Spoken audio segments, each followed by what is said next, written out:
साल 2000। Line of control से करीब 20 किलोमीटर दूर पुंछ के पहाड़ों में बसा एक छोटा सा गांव हिलकाका। इस शांत इलाके में अचानक बकरी चराने वालों की तादाद बढ़ने लगी। पहाड़ों पर बकरवालों का होना कोई नई बात नहीं है। इन नए लोगों का पहनावा भी बिल्कुल आम बकरवालों जैसा ही था, लेकिन इनके हाव भाव कुछ अलग थे। इनके हाथों में बकरियां हाँकने की लकड़ियां नहीं, बल्कि भारी बख्तरबंद बक्से थे। ये हमेशा नजरें चुराते और हिलकाका के आम लोगों से एक सुरक्षित दूरी बनाकर रखते थे। ऐसा इसीलिए क्योंकि ये भारत के किसी अन्य राज्य से आए घुमंतु लोग नहीं थे, बल्कि सरहद पार से आए करीब 350 हाईली ट्रेंड आतंकवादी थे। ये पाकिस्तान के 3 सबसे खतरनाक आतंकी संगठनों लश्कर तैयबा, अल बद्र और जैश ए मोहम्मद का एक ज्वाइंट ग्रुप था। बिना हमारी फौज को कानो कान खबर लगी, इन्होंने हिलकाका के घने जंगलों में अपना हेडक्वार्टर बना लिया था। ये इतनी बड़ी तादाद में थे कि अगर इन्हें रोका नहीं जाता तो शायद पूरे भारत में संसद हमले और 26/11 जैसे न जाने कितने और भूचाल आ सकते थे।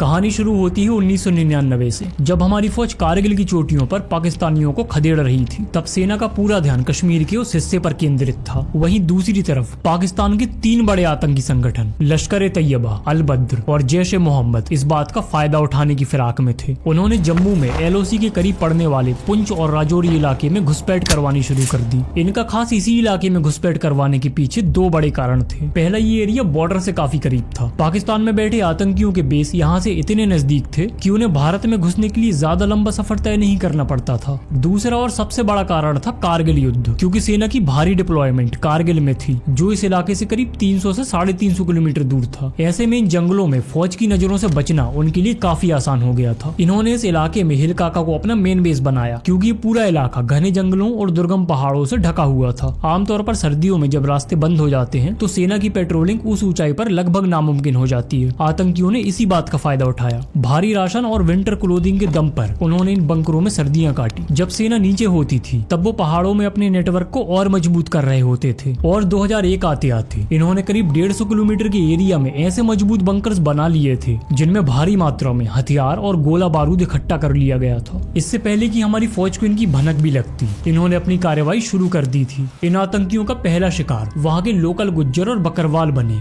अगर उन्हें शक भी होता कि कोई लोकल इंसान पुलिस या सेना का इन्फॉर्मर है तो उसे सरेआम मार दिया जाता। इसी वजह से पूरे इलाके में एक दहशत का माहौल बन गया था और कोई भी उनके खिलाफ जाने की हिम्मत नहीं कर पाता था। साल 1999 से 2003 के बीच जम्मू, पुंछ और राजौरी बेल्ट में आतंकियों ने कई गांवों में घुसकर वहां निर्दोष नागरिकों के नरसंहार किए थे। इस पूरे इलाके को खौफ में डालने के बाद ये अपनी अगली कार्रवाई शुरू कर देते हैं। सबसे पहले ये पुंछ और राजौरी हाईवे के मैप्स निकालते हैं और ये कंफर्म करते हैं कि किस रूट से और ठीक कितने बजे भारतीय सेना का काफिला निकलता है। कुछ दिन की प्लानिंग और रिसर्च के बाद जब यह कंफर्म हो जाता है कि पुंछ राजौरी हाईवे पर सेना का एक काफिला रोजाना निकलता है, तो अगले ही दिन आतंकी वहाँ घात लगाकर बैठ जाते हैं। जैसे ही सेना का काफिला वहाँ से गुजर रहा होता है, ये तुरंत अंधाधुंध गोलियां चलाने लगते हैं और एक ही पल में हमारे 5 बेकसूर फौजी वीर गति को प्राप्त हो जाते हैं। ये सिलसिला यहाँ पर रुकता नहीं है। जून 2001 में पुंछ की मेंढर तहसील में आतंकी फिर से सेना की एक चौकी पर हमला कर देते हैं और इस हमले में हमारे 3 फौजी शहीद हो जाते हैं। अब सेना को कुछ समझ नहीं आ रहा था, क्योंकि LOC में घुसपैठ की कोई शिकायत नहीं मिल रही थी, लेकिन आतंकी हमले लगातार हो रहे थे। इसी कश्मकश और उलझन में कई महीने गुजरते गए। अब फौज एक ऐसे अदृश्य दुश्मन से लड़ रही थी जिसका नामो निशान नहीं मिल रहा था। लेकिन एक दिन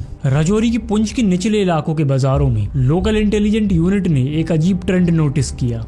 कुछ अनजान लोग मुंह मांगी कीमत देकर खच्चर खरीद रहे थे। मिलिट्री इंटेलिजेंस के मुखबिरों ने यह भी देखा कि खच्चरों की इतनी भारी डिमांड सर्दियों की ठीक पहले ही क्यों हो रही है, जबकि आमतौर पर बर्फबारी के पहले बकरवाल अपनी मूवमेंट कम कर देते हैं। दरअसल हिलकाका में मौजूद लश्कर और जैश के ज्यादातर आतंकी पाकिस्तानी या अफगानी थे। उनके पास आधुनिक हथियार और लॉजिस्टिक तो था, लेकिन उन्हें पीर पंजार इलाके के इन खतरनाक सीधे ढलान वाले रास्तों और मौसम का कोई अंदाजा नहीं था। ऐसे में सकरे रास्तों पर भारी हथियार, सीमेंट और राशन से लदे खच्चरों को ऊपर बिना गिराए ले जाना सिर्फ और सिर्फ गुज्जर और बकरवालों की ही एक्सपर्टीज थी। इसीलिए आतंकियों को इन लोकल पोर्टर्स और गाइड की सख्त जरूरत थी। ये स्थानीय गुज्जर और बकरवाल युवाओं को गन पॉइंट पर लेते, उन्हें मजबूर किया जाता कि वे उनके लिए बंधुआ मजदूर की तरह काम करें।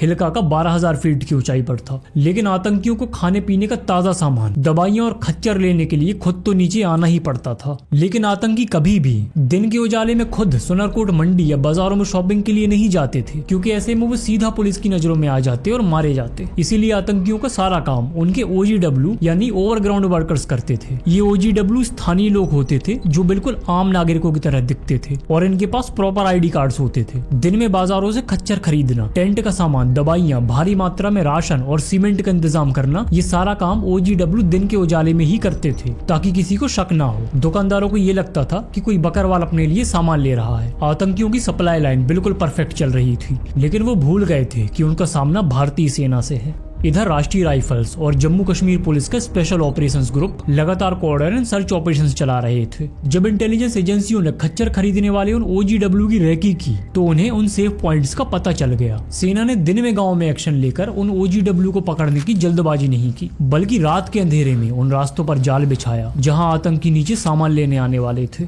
कुछ देर इंतजार के बाद 2-3 आतंकी खच्चरों और पोर्ट्स के साथ उस जगह पर आए जहां सामान रखा हुआ था। तभी अंधेरे में एक सख्त आवाज गूंजी कि अपने हथियार डाल दो। घबराए हुए आतंकियों ने हड़बड़ाहट में अपनी AK-47 से अंधाधुंध फायरिंग शुरू कर दी, लेकिन वो भूल गए थे कि वो भारतीय सेना की एक परफेक्ट चक्रव्यूह में फंस चुके हैं। चंद मिनटों की ताबड़तोड़ क्रॉस फायरिंग के बाद 2 आतंकी वही ढेर हो गए, लेकिन तीसरा आतंकी अपनी गोलियां खत्म हो जाने के बाद पूरी तरह घिर चुका था। भागने का कोई रास्ता न देख उसने अपने हथियार डाल दिए और उसे जिंदा ही पकड़ लिया गया। जब इस पकड़े गए आतंकी को इंटेरोगेशन सेंटर लाया गया तो शुरुआत में उसने बहुत गुमराह करने की कोशिश की, लेकिन मिलिट्री इंटेलिजेंस के सख्त सवालों और साइकोलॉजिकल दबाव के चलते वो ज्यादा देर टिक नहीं सका और फिर उसने ऐसा सा चुगला जिसने सेना के होश उड़ा दिए। उसने बताया, हम तो सिर्फ मोहरे हैं, असली फौज तो ऊपर हिलकाका में बैठी है। वहाँ सैकड़ों विदेशी लड़ाके हैं और उन्होंने पहाड़ियों के अंदर कंक्रीट के ऐसे मजबूत बंकर बना लिए हैं जिन्हें भेद पाना नामुमकिन है।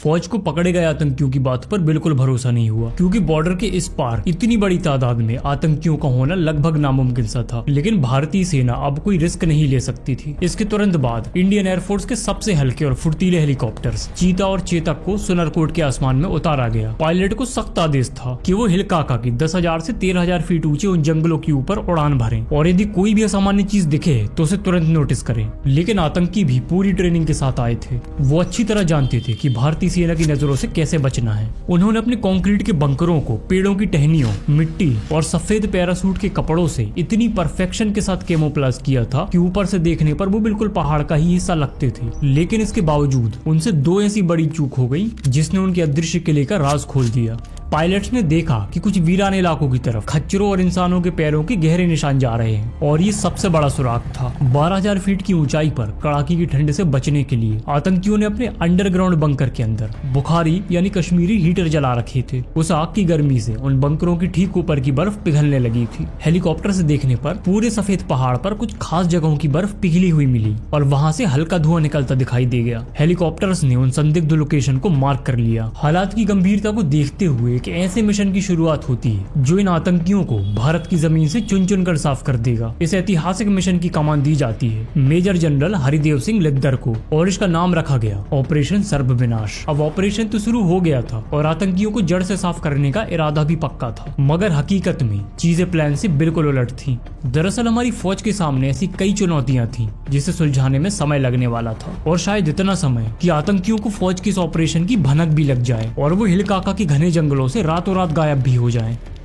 पहली चुनौती, हिलकाका 10,000 फीट की ऊंचाई पर था और वहां कोई बसावट नहीं थी, इसीलिए सड़कों का कोई इंतजाम नहीं था। दूसरी चुनौती, आतंकी 150 किलोमीटर तक के विशाल इलाके में छोटी छोटी टुकड़ियों में छुप कर रहते थे। अब फौज को वहां बड़ी तादाद में पहुंचाना था, जिसके लिए सड़कें भी चाहिए थी, इमरजेंसी इवैक्यूएशन के लिए हेलीपैड भी और आतंकियों की सटीक लोकेशन भी। तीसरी समस्या से निपटने के लिए 9 पैराएसएफ के कमांडोज की छोटी टीमों को रात के घने अंधेरे में हिलकाका के जंगलों में भेजा गया। कमांडोज ने कई दिनों तक छुपकर बिना फायर किए आतंकियों के बेस की बिल्कुल करीब से निगरानी की। उन्होंने आतंकियों की गार्ड पोस्ट, बंकरों की मोटाई और हथियारों की पोजीशन के एग्जैक्ट जीपीएस कोऑर्डिनेट्स नोट किए और खामोशी से वापस आकर कमांड हेडक्वार्टर को अपनी फाइनल रिपोर्ट सौंप दी। इससे आतंकियों की लोकेशन तो क्लियर हो गई थी, मगर सड़क और हेलीपैड की समस्या सुलझाने में अभी समय लगने वाला था, क्योंकि जरा सी आहट से ही आतंकियों को भनक लग सकती थी। इसीलिए बड़ी सावधानी से रात के अंधेरे में आतंकियों की नाक के नीचे फौज ने 3 हेलीपैड बनाने शुरू कर दिए। इसके अलावा 20 किलोमीटर लंबे खच्चर फ्रैक्चर ट्रैक भी तैयार किए गए और हथियारों के स्ट्रॉन्ग डम्प्स बनाए गए। इन सब भारी भरकम कामों में कोई रुकावट न आए, इसीलिए फौज ने एक मास्टर स्ट्रोक खेला। उन्होंने एक मिस इन्फॉर्मेशन कैंपेन शुरू किया। इसमें रेडियो फ्रीक्वेंसी को जानबूझकर इस तरह से सेट किया गया कि आतंकियों को वो आसानी से सुनाई दे जाए। इधर आतंकी अपने आप में ही खुश हो रहे थे कि उनके पास इतने हाईटेक रेडियो सेट है जिसकी वजह से वो भारतीय सेना की सीक्रेट बातें भी सुन पा रहे हैं। अब फौज जानबूझकर आतंकियों को गलत बातें सुनाती, जैसे अगर आज रात किसी खास इलाके में सड़क का कोई टुकड़ा बनाना होता तो फौज रेडियो पर यह मैसेज फैलाती कि आज रात दूर किसी इलाके में फौज हमला करने वाली है। सेना की साइकोलॉजिकल चाल का असर ये हुआ कि इस मिस इन्फॉर्मेशन कैंपेन की वजह से आतंकियों का ध्यान असल जगह से पूरी तरह से भटक गया और दूसरी तरफ भारतीय सेना ने बिना किसी रुकावट के आतंकियों की नाक के नीचे अपने हेलीपैड्स और सप्लाई ड्रम्स का काम खामोशी से पूरा कर लिया।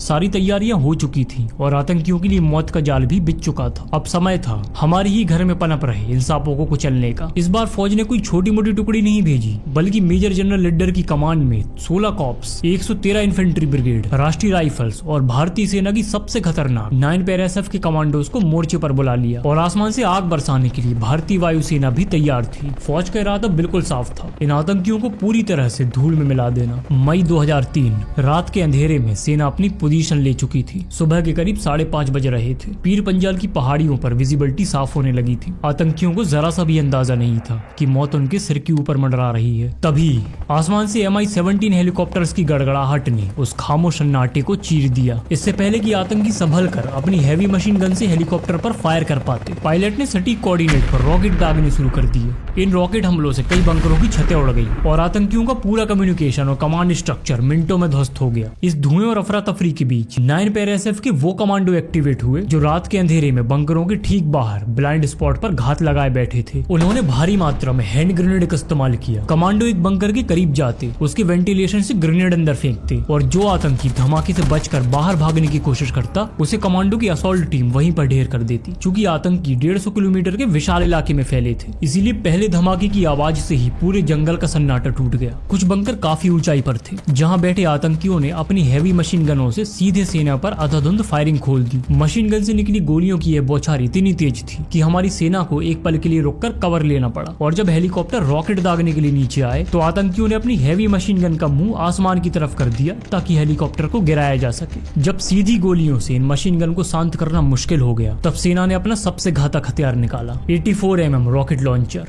9 पैराएसएफ के जवानों ने सीधे उन बंकरों में रॉकेट दागे जहां से ये मशीन गन चल रही थी। जब अभेद्य कहे जाने वाले वो बंकर तबाह हो गए तो बचे हुए आतंकियों में खौफ और दहशत फैल गई। उनका लीडरशिप स्ट्रक्चर पूरी तरह से टूट चुका था। जान बचाने के लिए उन्होंने अपना भारी सामान और हथियार वहीं छोड़े और पीर पंजाल की बर्फ से ढके पासेस की तरफ भागना शुरू कर दिया। उनका प्लान था कि वो किसी तरह दर्रे को पार करके कश्मीर घाटी में घुस जाएंगे, लेकिन भारतीय सेना का प्लान अचूक था। उन बर्फीले दर्रों पर पहले से ही सेना की blocking force heavy machine gun के साथ तैनात थी। सफेद बर्फ के बीच अपनी जान बचाकर भागते हुए आतंकी सेना के स्नाइपर्स और मशीन गन के लिए एकदम ओपन टारगेट बन गए। उस दिन पीर पंजाल की पहाड़ियों से भागने की कोशिश करने वाला हर एक आतंकी उसी बर्फ में मारा गया। इस ऐतिहासिक ऑपरेशन में 60 से 70 आतंकी मारे गए। लेकिन जब सेना ने उन तबाह किए गए बंकरों की तलाशी ली तो वहां का नजारा किसी मिलिट्री बेस से कम नहीं था। मलबे के नीचे दर्जनों AK-47, स्नाइपर, पीका मशीन गन्स, मोटार्स ट्यूब और भारी मात्रा में IEDs बरामद हुई। इसके अलावा सेना को वहां से 7000 किलो से ज्यादा सूखा राशन, पानी के बड़े सिंटेक्स टैंक, भारी जनरेटर, एडवांस मेडिकल किट्स और एक्सट्रीम वेदर के कपड़े मिले। यह इस बात का सबूत था कि आतंकी सालों तक यहाँ जंग लड़ने की तैयारी में आए थे। हथियारों के जखीरे के अलावा सर्च के दौरान एक बंकर से एक बेहद अहम दस्तावेज बरामद हुआ। यह हरकतुल जिहाद इस्लामी के एक आतंकी की पर्सनल डायरी थी। इसमें 1999 से 2002 के बीच इंडियन आर्मी को खबर देने वाले उन लोकल लोगों की हत्याओं का पूरा हिसाब लिखा था। साथ ही इसमें आतंकियों की फंडिंग, खच्चर वालों की पेमेंट और ओवरग्राउंड वर्कर्स के पूरे स्लीपर सेल नेटवर्क का काला चिट्ठा लिखा हुआ था। इसी डायरी के आधार पर बाद में घाटी के निचले गांवों से सैकड़ों गद्दारों और आतंकियों के मददगारों को गिरफ्तार किया गया। ये सिलसिला यही नहीं रुका, कुछ बंकरों से एडवांस सैटेलाइट फोन बरामद हुए। जब उनकी कॉल डिटेल खंगाली गई तो एजेंसियों के होश उड़ गए। ये पता चला कि ये आतंकी सिर्फ पाकिस्तान ही नहीं बल्कि भारत के अंदर उत्तर प्रदेश, गुजरात, तमिलनाडु और केरल से सीधे संपर्क में थे और लगातार फोन कॉल्स कर रहे थे। ऑपरेशन सर्प विनाश भारतीय सेना का वो टैक्टिकल मास्टर स्ट्रोक था जिसने पूरे पीर पंजाल में आतंकियों का हमेशा के लिए सफाया कर दिया। इस ऑपरेशन के बाद आतंकियों ने कभी भी दोबारा ऐसा बेस बनाने की हिम्मत नहीं की।